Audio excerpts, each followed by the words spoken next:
In this project, we will numerically validate the data obtained by the paper named Analysis of Heat Transfer in Pipe with Twisted Tape Inserts.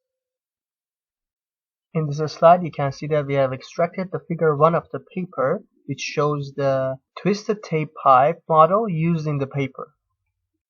In present validation project, the value of the ratio of the pitch of the twisted strip to the diameter of the tube is equal to 5. The fluid flowing inside this pipe is water, with the Reynolds equals to 800, and as a result, the flow velocity of the incoming water is equal to 0.0365 meter per second.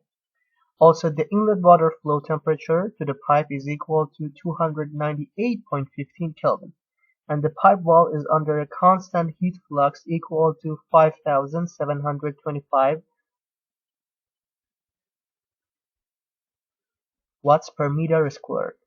The strip inside the pipe is thermally insulated and is solely responsible for affecting the amount of heat transfer from wall of the pipe to the mass of fluid flowing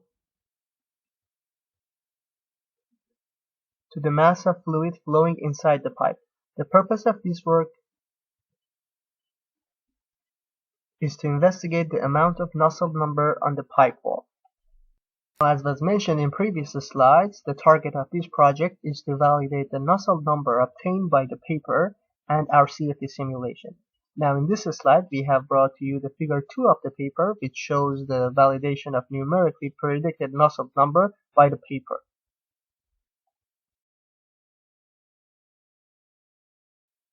The present model is designed in 3-dimensional using Design Modeler software. The model consists of a tube with diameter of 0.022 meters and a length of 2.2 meters, which in its interior has a twisted strip with a screw pitch equal to 0.11 meter.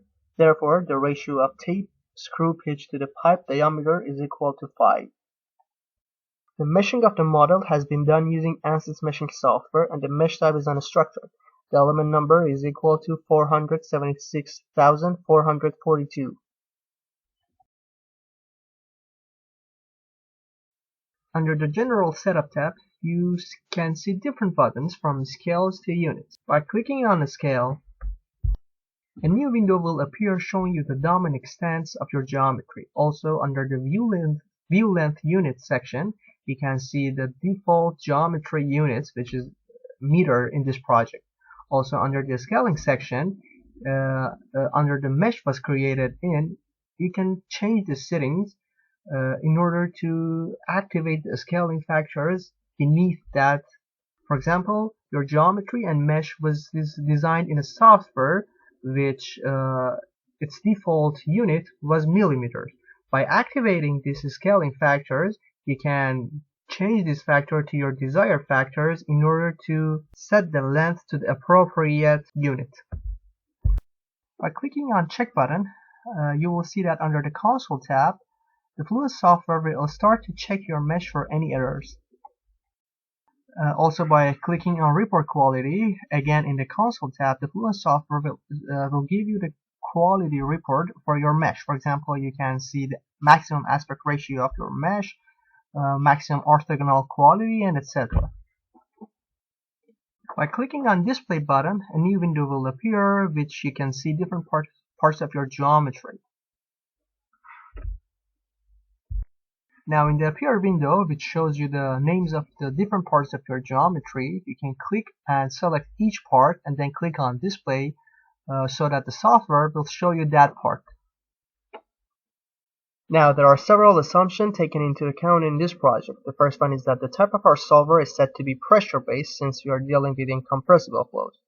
Also, as for the velocity formulation, we have taken the absolute formulation for this.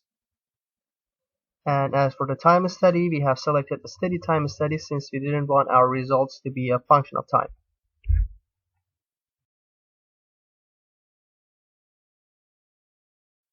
As you can see, after double-clicking on the energy button, in the appeared box, we have enabled the energy equation since we want to account for the temperature changes in our computational domain. Now in this section, you can see that based on the paper's text, we have selected the standard K omega model in order to solve for our fluid flow equations.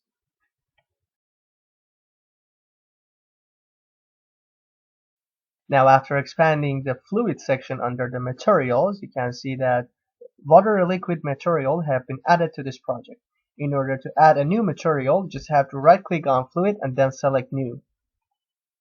After doing that, in the appeared window, you either can define a new material by defining its properties yourself, or you can click on Fluent Database button and then select from the available list of materials in the software.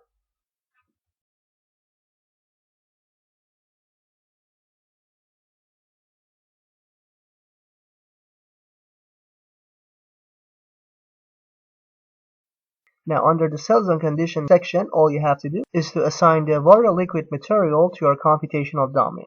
To do this, you have to just double click on the float and then in the appeared window in front of the material name section, select water liquid material.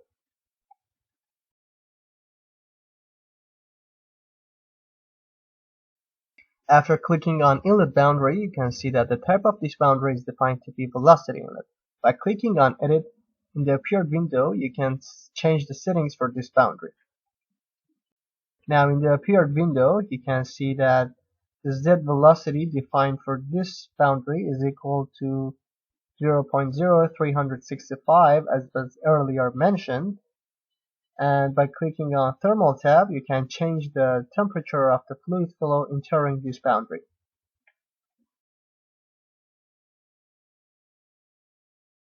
As for the outlet boundary, you can see that the type of this boundary is defined to be pressure outlet. Again, just like the previous steps, by clicking on edit, a new window will appear in which you can change the settings for this boundary. In the appeared window, in front of the gauge pressure section, you can see that the pressure is set to be 0, which means that the flow will exit to the atmosphere. As for wall boundaries, all the wall boundaries are defined to have a stationary wall motion and no slip shear condition. Their only difference is in their thermal condition. For example, by clicking on Edit for the twisted tape wall, you can see that the thermal condition defined for this wall is set to be heat flux, and the amount of heat flux on this wall is equal to 0, which means that this wall is adiabatic and insulated. And as for the tube wall, you can see that again the thermal condition of heat flux is defined, but this time the amount of heat flux on the tube wall is equal to 5,725 watts per meter squared.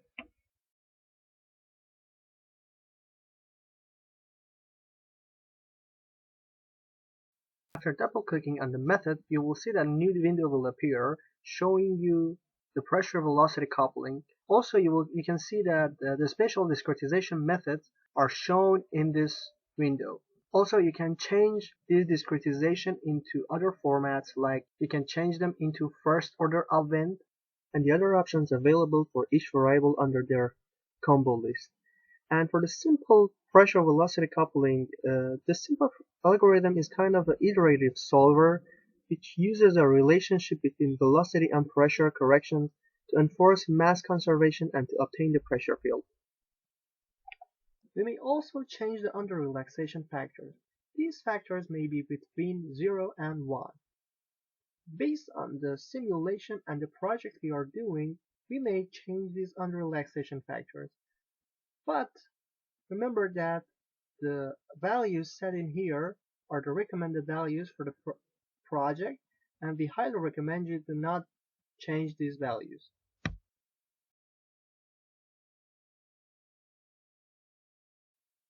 There are two ways to check that your simulation process have reached convergence. Alongside the checking the residuals reaching and nearing the 0, you may define some report to make sure that an equation have reached convergence. For example, by just right-clicking on the report definition, going on the new, you are able to choose between different reports. For example, you can define a mass flow rate report on a arbitrary boundary based on your geometry and your simulation. You are able to see whether this mass flow has reached a constant value or not. If yes, it may be a sign that your simulation has reached convergence, but the residual must be checked as well. By expanding the report definition section, you can see that two reports of Nusselt number and volume average temperature have been defined. By double-clicking on the Nusselt number report, a new window will appear. In the appeared window, under the report section, you can see that the area weighted average report has been defined for the field variable of all fluxes and surface Nusselt number. Under the surfaces section, you can see that the tube wall has been selected since we wanted to calculate the Nusselt number on the tube wall. Another report is a volume average temperature report, which you can see in this window. The report type is set to be volume average for the field variable of temperature. And under the cell zones, you can see that the flow cell zone is selected. After double-clicking on the residuals button, a new window will appear. In the appeared window, you can see the absolute criteria for equations like continuity, x velocity, y velocity, and so on. Now, when you set the software to start the simulation, there would be error between each iteration. Now, if that error is less than these criterion, it conveys the meaning that that equation has reached convergence.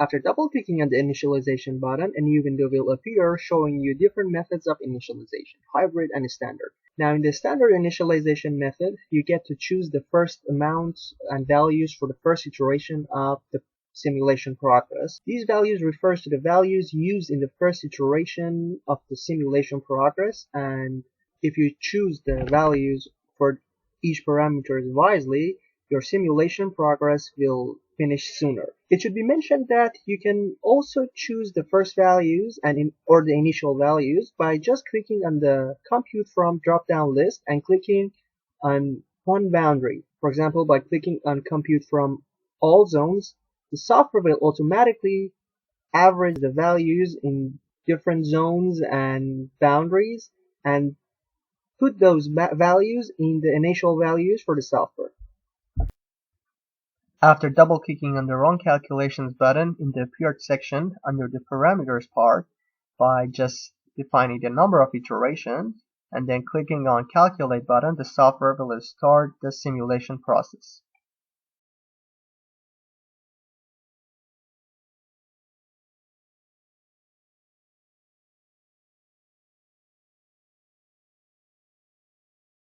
Now, in order to extract a 2D contours, you just have to right-click on Contours button and then select New. After that, a new window will appear. In the appeared window, under the Contours of section, you just have to select your desirable variable, and then under the Surfaces section, click on the surface you want to see your contours on.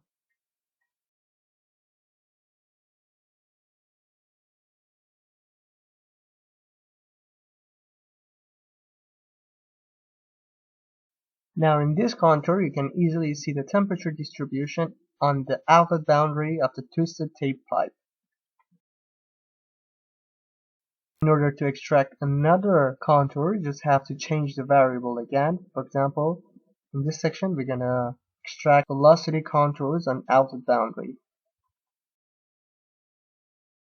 Now, in this slide, you can see the velocity contours on the outlet boundary, and you can use these contours and compare them with the contours provided in the paper. In this slide, we have again brought to you the figure 2 of the paper, and that we're going to extract the Nusselt number calculated in our CFD simulation and compare it with the paper's result for Reynolds number equal to 800.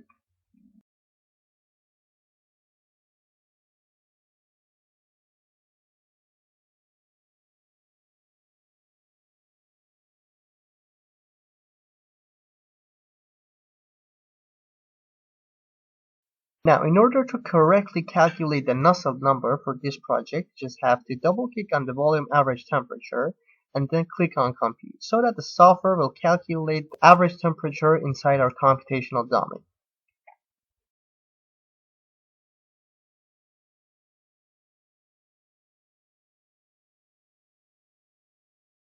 After calculating the average temperature, you just have to paste that temperature in the reference value section in front of the temperature.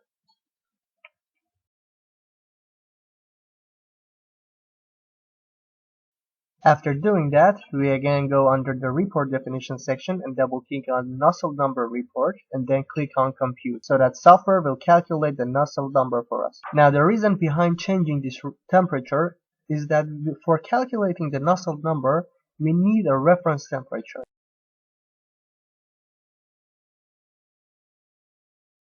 And finally, in this slide, we have calculated for you the Reynolds number, and we have compared our nozzle number obtained by our CFD simulation and the nozzle number reported by the paper. For Reynolds number equal to 800 and P over D ratio of 5. After that, you can see that we have calculated the error, and our error is equal to 9.5%.